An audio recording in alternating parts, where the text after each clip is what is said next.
Halo teman-teman, perkenalkan saya Rizkyana Wiyunisi dari kelas 12 MIPA 5 akan menerangkan bab 3 dalam sosiologi yaitu ketimpangan sosial. Oh iya guys, kalian udah tahu belum sih apa itu ketimpangan sosial? Kalau belum tahu, yuk simak penjelasan berikut ini. Jadi di dalam bab 3 ini kita akan membahas 4 nih. Yang pertama, ada ketimpangan sosial dalam masyarakat. Yang kedua, ada berbagai bentuk ketimpangan sosial. Yang ketiga, ada akibat ketimpangan sosial. Dan yang terakhir, ada sikap kritis dalam menghadapinya. A. Ketimpangan sosial dalam masyarakat. Yang pertama, ada pengertian ketimpangan sosial menurut para ahli. Yang pertama ada Jonathan Hawthorne. Menurutnya, ketimpangan sosial adalah sebagai bentuk ketidakadilan yang merupakan dampak dari proses pembangunan. Yang kedua ada Jenny Naido dan Jane Wills. Ketimpangan sosial adalah perbedaan dalam pemasukan atau income, sumber daya atau resource, kekuasaan atau power, dan status di dalam masyarakat. Yang ketiga ada Surjono Sukanto, menyebut ketimpangan sosial adalah ketidaksesuaian antara unsur budaya atau masyarakat yang membahayakan kehidupan kelompok sosial. Yang kedua, ada faktor penyebab ketimpangan sosial. Ada dua, yaitu faktor alami dan non-alami. Nah, kita akan mempelajari yang faktor alami terlebih dahulu. Jadi, di faktor alami, itu faktor yang terjadi bukan karena kehendak manusia, melainkan terjadi karena kehendak Tuhan. Nah, di faktor alami ini ada dua yang mendorong ketimpangan sosial. Yang pertama ada perbedaan sumber daya alam, dan yang kedua ada letak dan kondisi geografis. Yang pertama ada perbedaan sumber daya alam, yaitu yang disebabkan oleh perbedaan kandungan sumber daya alam dan perbedaan kondisi demografi tiap-tiap wilayah. Sehingga tidak heran terdapat wilayah maju dan wilayah kurang maju. Selanjutnya, yang kedua ada letak dan kondisi geografis. Nah, pengertian tersendiri dari letak dan kondisi geografis yaitu letak geografis adalah letak suatu negara atau wilayah dilihat dari kenyataan di permukaan bumi, sedangkan kondisi geografis adalah kondisi yang terdapat di suatu daerah, misalnya dataran tinggi, pegunungan, bukit, dataran rendah, dan lembah. Contoh dari perbedaan letak dan kondisi geografis kalian dapat melihat pada daerah perkotaan dan daerah pedesaan. Nah, dari gambar tersebut menunjukkan ketimpangan antara pedesaan dan perkotaan. Daerah perkotaan lebih mudah berkembang daripada daerah pedesaan karena adanya kemudahan akses dan faktor modernisasi.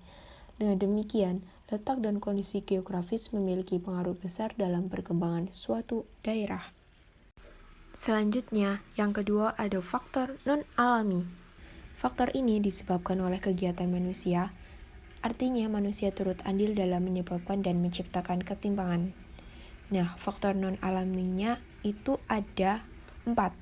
Yang pertama ada pengaruh globalisasi, yang kedua kebijakan-kebijakan pemerintah, yang ketiga faktor internal individu, dan yang terakhir perbedaan kondisi demografis. Yang pertama ada pengaruh globalisasi. Makna dari kata globalisasi sendiri merupakan sebuah proses dari suatu informasi, pemikiran, gaya hidup, dan teknologi yang mendunia yang menyebabkan hubungan ketergantungan antar negara. Contoh dari pengaruh globalisasi yaitu pada masyarakat ekonomi ASEAN atau MEA. Pada tahun 2015, ASEAN memberlakukan program ASEAN Economic Community atau Masyarakat Ekonomi ASEAN untuk membentuk pasar tunggal di kawasan ASEAN. Program ini digulirkan agar daya saing antar negara ASEAN meningkat serta dapat menyaingi Tiongkok dan India. Selain itu, program ini bertujuan menarik investor asing, tidak hanya negara-negara ASEAN yang memberlakukan program pasar tunggal. Program serupa juga telah terjadi di negara lain seperti negara di kawasan Eropa dan Amerika. Sebagai contoh, program EFTA, European Free Trade Association. Yang kedua, ada kebijakan-kebijakan pemerintah. Contoh dari faktor ini yaitu kenaikan harga tabung gas LPG yang berdampak pada warga pengguna gas LPG 3 kilo menjadi langka, sehingga akan berimbas pada naiknya harga barang kebutuhan pangan. Contoh lainnya yaitu transmigrasi. Program transmigrasi dapat mendorong peningkatan kondisi ekonomi para transmigran. Selain itu, memiliki dampak yang lain, yaitu ketika warga pendatang lebih cepat maju dibandingkan warga asli, ketimpangan sosial pun terjadi. Dengan demikian, pemerintah wajib mengayomi, memelihara, dan memajukan masyarakatnya. Begitupun dengan pemerintah Indonesia. Oleh karena itu, pemerintah mengeluarkan berbagai kebijakan demi kesejahteraan rakyat. Selanjutnya, yang ketiga ada faktor internal individu, yaitu faktor yang mendorong munculnya ketimpangan sosial yang berasal dari dalam pribadi individu, sehingga kepribadian individu sangat mempengaruhi kemajuan masyarakat, terutama di era globalisasi. Kita dapat mengatasi permasalahan ini dengan mengembangkan sikap-sikap positif dalam diri sendiri, seperti pantang menyerah, berani mengambil resiko, dan bekerja keras. Yang keempat ada perbedaan kondisi demografis. Kondisi demografis dapat menyebabkan terjadinya ketimpangan pembangunan antar wilayah. Mengapa demikian? Kondisi ini disebabkan produktivitas kerja masyarakat pada tiap-tiap daerah berbeda. Sebagai contoh, daerah yang mayoritas penduduknya berpendidikan cenderung memiliki produktivitas kerja lebih tinggi. Akibatnya, terjadi peningkatan investasi. Selain itu, kualitas penduduk yang tinggi akan meningkatkan penyediaan lapangan kerja dan pertumbuhan ekonomi. Sebaliknya, jika suatu daerah hanya memiliki sedikit angkatan kerja yang berpendidikan, tingkat kesejahteraan daerah tersebut relatif rendah. Selanjutnya, bentuk ketimpangan sosial akibat perubahan sosial di tengah globalisasi dibagi menjadi dua, yaitu ketimpangan sosial ekonomi dan ketimpangan sosial non-ekonomi. Yang pertama ada ketimpangan sosial ekonomi. A. Ketimpangan sosial antara kelompok masyarakat kaya dan masyarakat miskin. Ketimpangan sosial antara kelompok masyarakat kaya dan masyarakat miskin dapat dilihat secara fisik. Berdasarkan data jumlah penduduk miskin di Indonesia dari tahun ke tahun, angka kemiskinan masih tergolong tinggi, tetapi pertumbuhan masyarakat menengah ke atas semakin meningkat, karena pada umumnya mereka bergerak dalam sektor jasa yang berkembang pesat pada era globalisasi. Globalisasi mendorong integrasi ekonomi di seluruh dunia dan mendorong pertumbuhan ekonomi secara signifikan. Kenyataannya, globalisasi tidak benar-benar mampu menyelesaikan masalah kemiskinan karena industri kecil kalah bersaing dengan industri besar milik negara maju. Akibatnya, perputaran modal hanya terjadi dalam masyarakat kaya, sementara rakyat kecil tidak mendapatkan keuntungan. Dengan demikian, keberhasilan globalisasi belum mampu menciptakan pemerataan ekonomi dalam masyarakat. Kondisi tersebut menyebabkan ketimpangan sosial antara kelompok masyarakat kaya dan masyarakat miskin semakin meningkat. Berdasarkan grafik Indeks Koefisien Gini Indonesia tahun 2009-2014, dapat diartikan bahwa kesenjangan kehidupan ekonomi masyarakat Indonesia semakin melebar dan belum dapat diatasi dengan baik. B. Ketimpangan antara pemilik modal dan buruh. Menurut survei Department of Labor and Employment, National Wages and Productivity Commission tentang perbandingan upah tahun 2014, dari 16 negara yang disurvei, Indonesia berada di peringkat 11 di bawah Filipina, Thailand, dan Malaysia. Indonesia sendiri memiliki rata-rata upah minimum bulanan terendah sebesar 1,2 juta dan tertingginya sebesar atau sekira 2,4 juta. Globalisasi berperan besar dalam perkembangan kaum buruh di Indonesia. Adanya pengaruh globalisasi di Indonesia menyebabkan banyak investor asing masuk untuk menanamkan modal. Selain itu, banyak perusahaan luar negeri membuka cabang di Indonesia. Keberadaan perusahaan-perusahaan asing berdampak positif karena dapat menyerap banyak tenaga kerja dan menurunkan jumlah pengangguran. Tetapi, pada kenyataannya mereka menjalankan kegiatan bisnis di negara berkembang karena melimpahnya jumlah tenaga kerja yang bersedia dibayar murah. Oleh karena itu, mereka mampu menekan biaya produksi untuk mendapatkan keuntungan besar. Kurang diperhatikannya upah buruh berpengaruh pada ketimpangan dalam masyarakat. Meskipun buruh bekerja lembur untuk memenuhi target produksi dan mendapatkan upah, mereka tetap sulit untuk meningkatkan taraf hidup mereka. Realitas ini berbanding terbalik dengan para pemilik perusahaan dan pemegang saham. Setiap keuntungan perusahaan yang disebabkan kenaikan permintaan pasar akan menambah kekayaan para pemilik perusahaan dan pemegang saham. C. Ketimpangan pembangunan yang dipengaruhi kebijakan pemerintah. Proses pembangunan yang belum merata dan hanya berpusat di daerah tertentu dapat disebut ketimpangan pembangunan. Proses pembangunan di setiap daerah juga berbeda-beda. Akibatnya muncul sebutan wilayah maju dan wilayah tertinggal.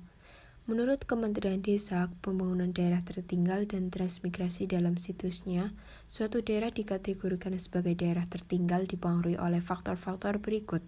Yang pertama, berdasarkan letak geografis, yang kedua berdasarkan sumber daya alam, yang ketiga berdasarkan sumber daya manusia, yang keempat berdasarkan prasarana dan sarana yang ada, dan yang terakhir berdasarkan daerah yang terisolasi, rawan konflik, dan rawan bencana. Contohnya yaitu ketimpangan desa dan kota yang disebabkan oleh minimnya akses pada permodalan, lapangan kerja, informasi, teknologi pendukung, dan pemasaran hasil-hasil produksi di pedesaan.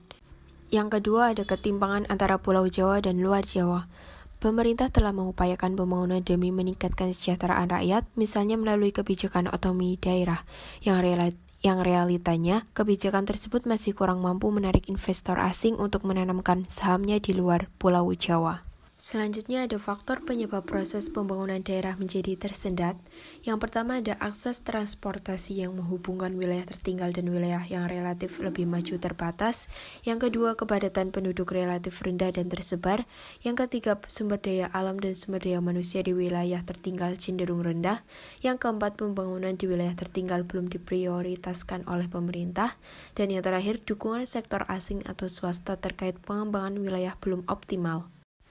Yang kedua ada ketimpangan sosial non-ekonomi. A. Ketimpangan sosial pendidikan. Adapun bentuk ketimpangan pendidikan sebagai berikut. Yang pertama ada sarana dan prasarana pendidikan belum merata di seluruh wilayah Indonesia.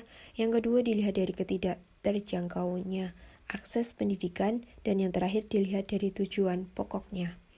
B. Ketimpangan antara budaya global dan budaya lokal. Faktor penyebab lunturnya budaya lokal di Indonesia.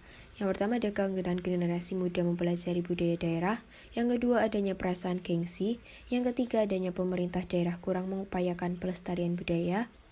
Yang keempat ada sedikitnya pengetahuan yang dimiliki generasi muda terhadap budaya lokal. Dan yang terakhir menggejalanya sikap individualisme. Selanjutnya, akibat ketimpangan sosial dalam masyarakat. Yang pertama ada diskriminasi sosial, yang kedua ada kecemburuan sosial, yang ketiga ada monopoli, dan yang terakhir ada konflik sosial. Yang pertama ada diskriminasi sosial, yang diartikan dalam bentuk perlakuan tidak adil yang diterima seseorang atau sekelompok masyarakat dibandingkan kelompok masyarakat lain, sehingga akan terdapat perbedaan perlakuan tiap-tiap kelasnya. 2. Kecemburuan sosial. Kecemburuan sosial dapat muncul melalui dua sisi kemungkinan.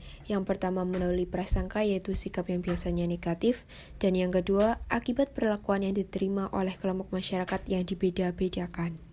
3. Monopoli. Dalam ilmu sosiologi, monopoli diartikan penguasaan secara mutlak dengan meniadakan persaingan atau pihak-pihak yang ingin menyaingi, sehingga dibagi menjadi dua yaitu kelompok subaltern atau buruh masyarakat miskin, petani, pelaku budaya lokal Indonesia yang tersisih, dan kelompok elit yang memiliki perusahaan, orang kaya, pemerintah budaya dari luar negeri. Selanjutnya yang terakhir ada konflik sosial. Konflik ini dibedakan menjadi dua yaitu laten dan manifest. Yang pertama ada konflik laten yang merupakan konflik yang tidak tampak, dan yang kedua ada konflik manifest yaitu konflik yang tampak, berwujud dan berpengaruh besar terhadap masyarakat luas. Adapun dampak negatifnya yaitu retaknya kesatuan kelompok, adanya perubahan kepribadian pada diri individu, hilangnya harta benda dan korban jiwa, memunculkan dominasi kelompok pemenang atas kelompok yang kalah, serta menambah kesengsaraan masyarakat. D. Sikap kritis dalam menghadapi ketimpangan sosial. Yang pertama ada toleransi dan menghargai perbedaan. Toleransi diartikan sikap menghargai, membiarkan, memperbolehkan pendirian, pendapat, kepercayaan yang berbeda atau yang bertentangan dengan pendirian sendiri. Toleransi dibagi menjadi dua, yaitu toleransi agama, yang merupakan perilaku toleransi yang menyangkut keyakinan, dan toleransi sosial, yaitu yang berorientasi pada toleransi dalam kehidupan masyarakat. Yang kedua ada sikap empati sosial yang dimaknai sebagai kemampuan seseorang merasakan keadaan yang dirasakan orang lain. Empati merupakan bentuk lanjut dari toleransi. Yang terakhir yaitu filantropi sosial. Dalam ilmu sosiologi, kemurahan hati disebut sebagai filantropi sosial. Menurut Dawam Raharjo dalam buku berjudul Berderma untuk Semua, sikap filantropi masyarakat terbentuk oleh dua faktor berikut. Yang pertama ada respons sosial, yang bersumber dari kesadaran pribadi individu dalam menerapkan keadilan sosial. Yang kedua ada sikap religius, yaitu yang didasari oleh ajaran agama dan berkaitan dengan pahala dan dosa. Sekian video pembelajaran tentang ketimpangan sosial, semoga bermanfaat. See you guys!